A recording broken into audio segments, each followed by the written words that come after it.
నమస్కారం అండి. నా పేరు సాయిలక్ష్మి. నేను all in one Aditya channel నుంచి మాట్లాడుతున్నానండి. ఈ సంవత్సరం 2025 సంవత్సరం వృషభరాశి వాళ్ళకి చాలా బాగుందని చెప్పుకున్నాం కదా. అయితే ఈ శుక్రుడు వృషభరాశి యొక్క అధిపతి శుక్రదేవుని యొక్క అనుగ్రహం వల్ల ఈ సంవత్సరం చాలా బాగుంటుంది.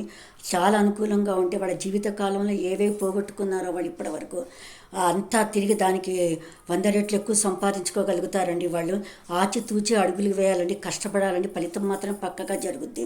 వాళ్ళు అనుకున్నట్టు సాధిస్తారండి.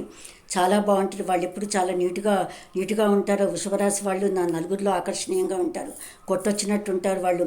అయితే వాళ్ళు మాత్రం ఇంకా రోజు మంచి డ్రెస్ మెయింటైనింగ్ బాగా చేయాలండి. మంచి డ్రెస్సులు వేసుకోవాలి, సెంట్ యూజ్ చేయాలి, బాగా వాళ్ళు సెంట్ యూజ్ చేయాలండి. ఎప్పుడు శుభ్రం శుచి పాటించాలండి, నిజాయితీగా ఉండాలి. ఒకటి మంచి పనులు చేయాలండి. అన్నదానం ఇట్లాంటి పనులు, గోదానం, అన్నదానం ఇట్లాంటివి వాళ్ళు ఎలాగో చేస్తారండి. ఇట్లాంటివి కూడా వాళ్ళు మంచి మా దశ బాగుంది, నెంబర్ 1 పురుషులు మేము ఉంటున్నామని ఇవన్నీ మరవకూడదండి.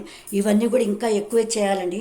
ఇవన్నీ ఇలా ఎక్కువ చేస్తూ ఉండాలి. వాళ్ళ అన్ని రంగాలలో వాళ్ళకి బాగుంటుందండి. వృషభరాశిలో ఉన్న వాళ్ళకి మళ్ళీ సంతానం లేని వాళ్ళకి సంతానం జరుగుతుందండి. పెళ్లి కూడా కుదురుతుంది.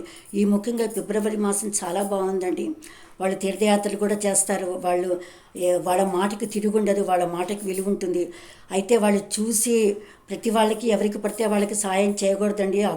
నవ్వుల పాలు అయిపోతారు. ఆచితూచి ఎవరికి అవసరమో సరైన వాళ్ళకు సరైన దానం చేయాలండి. వాళ్ళకి ఎవరికన్నా అవసరం ఉండదంటే ఆలోచించి వాళ్ళకి సహాయం చేయాలి, లేదంటే అవమానాల పాలైపోతారు.